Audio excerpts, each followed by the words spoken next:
నమస్కారం అందరికీ. ఇప్పుడు మనం పాస్ట్ కంటిన్యూయస్ టెన్స్ గురించి నేర్చుకుందాం. కంటిన్యూయస్ అంటే ఒక పని జరుగుతూ ఉండడం, కానీ ఇక్కడ ఆ పని ఇప్పుడు కాదు, గతంలో ఏదో ఒక సమయంలో జరుగుతూ ఉండేది. ఉదాహరణకు, ఐ వాజ్ వర్కింగ్, నేను పని చేస్తున్నాను, గతంలో. దే వర్ ప్లేయింగ్, వాళ్ళు ఆడుతున్నారు, గతంలో. మదర్ వాజ్ వాచింగ్ టీవీ, అమ్మ టీవీ చూస్తోంది, గతంలో. మనం గతంలో జరిగిన ఏదైనా సంఘటన గురించి చెబుతున్నప్పుడు ఆ సమయంలో ఒక పని జరుగుతోంది అని తరచుగా చెబుతుంటాం. అలాంటి వాక్యాల కోసం పాస్ట్ కంటిన్యూయస్ టెన్స్ ఉపయోగిస్తాం. ఇక్కడ ఇంకో ముఖ్యమైన విషయం గమనించండి. తెలుగులో మనం ప్రెజెంట్ కంటిన్యూయస్ మరియు పాస్ట్ కంటిన్యూయస్ కోసం చాలా సందర్భాల్లో ఒకే విధమైన స్ట్రక్చర్ ఉపయోగిస్తాం. ఉదాహరణకు, వాళ్ళిప్పుడు ఆడుతున్నారు, వాళ్ళు నిన్న 3 గంటలకు ఆడుతున్నారు.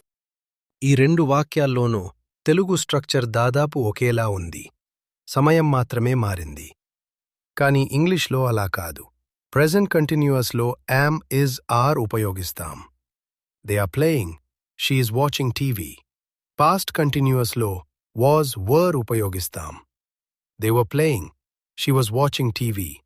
అందువల్ల తెలుగు మాతృభాష కలిగిన విద్యార్థులు తరచుగా ప్రెజెంట్ కంటిన్యూయస్ మరియు పాస్ట్ కంటిన్యూయస్ను కలిపి ఉపయోగిస్తూ తప్పులు చేస్తుంటారు. దీనికి ప్రధాన కారణం ఏమిటంటే, తెలుగులో ఈ రెండింటికీ చాలా సందర్భాల్లో ఒకే విధమైన స్ట్రక్చర్ ఉపయోగించడం. కాబట్టి ఇంగ్లీష్ మాట్లాడేటప్పుడు ముందుగా ఆ పని ఇప్పుడు జరుగుతోందా లేదా గతంలో ఏదో సమయంలో జరుగుతోందా అనే విషయం గుర్తించాలి. Mother was watching TV. దీని అర్థం అమ్మ ఆ సమయంలో టీవీ చూస్తోంది. ఇక్కడ మనం గతంలోని ఒక నిర్దిష్ట సమయం గురించి మాట్లాడుతున్నాం, అందుకే వాజ్ వాచింగ్ ఉపయోగించాం. అదే ప్రస్తుతం జరుగుతున్న పని అయితే మదర్ ఇస్ వాచింగ్ టీవీ అంటే అమ్మ ఇప్పుడు టీవీ చూస్తోంది. కాబట్టి ఇస్ వాచింగ్ అంటే ప్రస్తుతం జరుగుతున్న పని, వాజ్ వాచింగ్ అంటే గతంలో ఏదో సమయంలో జరుగుతున్న పని అని గుర్తుంచుకోండి. ఇప్పుడు దీని స్ట్రక్చర్ ఎలా ఉంటుందో చూద్దాం. మొదట సబ్జెక్ట్ వస్తుంది, తర్వాత వాజ్ లేదా వర్ వస్తుంది, ఆ తర్వాత వర్బ్ యొక్క ఐఎన్జీ ఫామ్ వస్తుంది. మీకు గుర్తుండి ఉంటుంది, ప్రెజెంట్ కంటిన్యూయస్లో యామ్, ఇస్, ఆర్ ఉపయోగిస్తాం, కానీ పాస్ట్ కంటిన్యూయస్లో వాజ్ మరియు వర్ ఉపయోగిస్తాం. ఇప్పుడు కొన్ని ఉదాహరణలతో అర్థం చేసుకుందాం. I saw you in the market yesterday.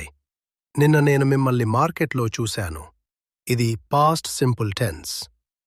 At that time you were buying fruits. ఆ సమయంలో మీరు పండ్లు కొనుగోలు చేస్తున్నారు. చూడండి, ఇది past continuous tense. He called me yesterday. అతను నిన్న నాకు ఫోన్ చేశాడు. At that time I was sleeping. ఆ సమయంలో నేను నిద్రపోతున్నాను. I went to his house. నేను అతని ఇంటికి వెళ్ళాను. At that time he was washing clothes. ఆ సమయంలో అతను బట్టలు ఉతుకుతున్నాడు. He came to my house. అతను నా ఇంటికి వచ్చాడు. At that time my sister was crying. ఆ సమయంలో నా సోదరి ఏడుస్తోంది. Someone knocked the door. ఎవరో తలుపు తట్టారు. At that time we were watching TV. ఆ సమయంలో మేము టీవీ చూస్తున్నాం. You called me yesterday. నువ్వు నిన్న నాకు ఫోన్ చేశావు. At that time I was waiting for a bus. ఆ సమయంలో నేను బస్సు కోసం ఎదురుచూస్తున్నాను. My father came to my room. మా నాన్న నా గదిలోకి వచ్చారు. At that time I was collecting old newspapers. ఆ సమయంలో నేను పాత వార్తాపత్రికలు సేకరిస్తున్నాను. She got a phone call. ఆమెకు ఒక ఫోన్ కాల్ వచ్చింది. At that time she was cutting vegetables. ఆ సమయంలో ఆమె కూరగాయలు కోస్తోంది. ఇప్పుడు మరికొన్ని ఉదాహరణలు చూద్దాం. I was painting yesterday. నిన్న నేను పెయింటింగ్ వేస్తున్నాను. Last year I was studying BA. గత సంవత్సరం నేను BA చదువుతున్నాను. Last year he was teaching 10th class mathematics. గత సంవత్సరం అతను 10వ తరగతి విద్యార్థులకు గణితం బోధిస్తున్నాడు. Last year he was staying in Delhi. గత సంవత్సరం అతను ఢిల్లీలో ఉంటున్నాడు. Last week we were celebrating our school sports day. గత వారం మేము మా పాఠశాల క్రీడా దినోత్సవాన్ని జరుపుకుంటున్నాం. She was preparing for exams. ఆమె పరీక్షలకు సిద్ధమవుతోంది. He was buying vegetables last Sunday. గత ఆదివారం అతను కూరగాయలు కొనుగోలు చేస్తున్నాడు. Yesterday he was paying school fees. నిన్న అతను పాఠశాల fee చెల్లిస్తున్నాడు. We were spending our time with Rajesh yesterday. నిన్న మేము రాజేష్తో సమయం గడుపుతున్నాం. They were enjoying a picnic yesterday. నిన్న వాళ్ళు పిక్నిక్ను ఆస్వాదిస్తున్నారు. అయితే స్నేహితులారా, ఇదే పాస్ట్ కంటిన్యూయస్ టెన్స్. గతంలో ఏదో ఒక సమయంలో ఒక పని జరుగుతూ ఉందని చెప్పాలనుకున్నప్పుడు పాస్ట్ కంటిన్యూయస్ టెన్స్ ఉపయోగిస్తాం. ఒక చిన్న హింట్ గుర్తుంచుకోండి.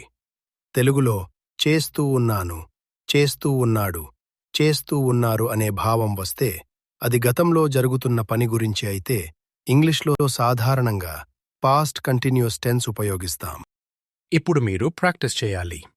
ఒక ఇమేజ్ కనిపిస్తుంది. ఆ ఇమేజ్లో ఏదో ఒక పని జరుగుతున్నట్లు కనిపిస్తుంది. దానితో పాటు ఒక పాస్ట్ టైం రెఫరెన్స్ కూడా ఇవ్వబడుతుంది. దాని ద్వారా ఆ పని గతంలో జరుగుతోందని తెలుస్తుంది. పైన సబ్జెక్ట్ కూడా ఇవ్వబడుతుంది. మీరు ఆ సబ్జెక్ట్ను ఉపయోగించి పాస్ట్ కంటిన్యూయస్ టెన్స్లో ఒక వాక్యం తయారు చేసి గట్టిగా చెప్పాలి. ఉదాహరణకు, They were eating yesterday at 7 a.m. She was studying last night. I was watching TV last night.